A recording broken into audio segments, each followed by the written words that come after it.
Good evening all friends.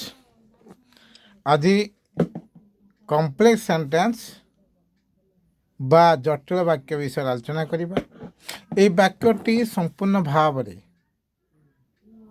सब ऑर्डिनेटिव plus main clause को नेकी वाक्यटी गठन होता है, जहाँकि आम कॉम्प्लेक्स सेंटेंस बा जटिल वाक्य कहवा।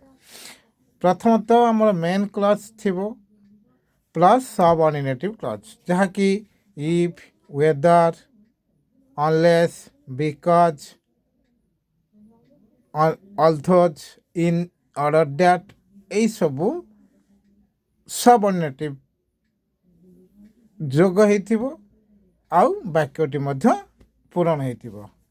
कहवा कथा हूँ गोटे वाक्य अनेक वाक्य को निर्भर जोगे जो वाक्य सृष्टि करा जाय थाए ताकू कॉम्प्लेक्स सेंटेंस बा जटिल वाक्य कहा जाए।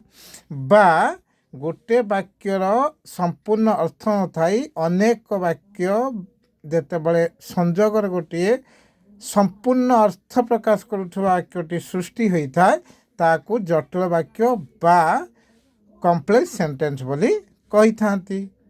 अर्थात मु कहूँ गोटे वाक्य आपण मानकू आई डू नॉट नो, मु जाने ना whether he will come to our house.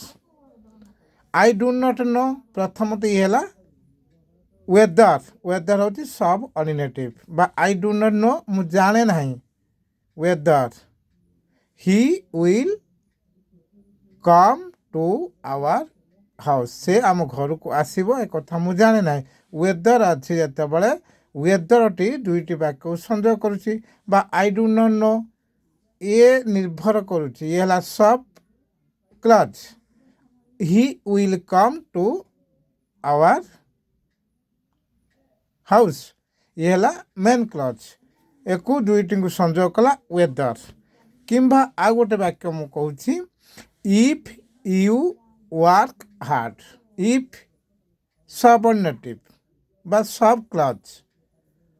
If you work hard जदि तुम परिश्रम कर सब क्लॉज, ताले ये अन्य एक वाक्य को संजोग करुच्ची परिश्रम को कौन पाइब ना you will get the first division. जदि कठिन परिश्रम कर ताले तुम प्रथम स्थान अधिकार करिवो। ताले सब क्लॉज से ही इफ यू वर्क हार्ड जदि तुम परिश्रम कर, जदि परिश्रम कर ताले एठी सब क्लॉज लगला if you will gets a first division ताने प्रथम स्थान अधिकार करिवो। ताले मोटामोटी कहबा गले गोटे वाक्य अनेक वाक्य को निर्भर जोगे जो वाक्य सृष्टि करा जाय थाए ताहाकू जटिल वाक्य कहा जाए बा सब ऑर्डिनेटिव संजोग जो वाक्य सृष्टि होता है ताकू कॉम्प्लेक्स सेंटेंस बोली कहती। रोची जदि वीडियोटी भल लगी थाए लाइक कमेंट करेंगे, अन्य माने जानिया पाए मध्य शेयर टे करेंगे। रोची जय जगन्नाथ, नमस्कार।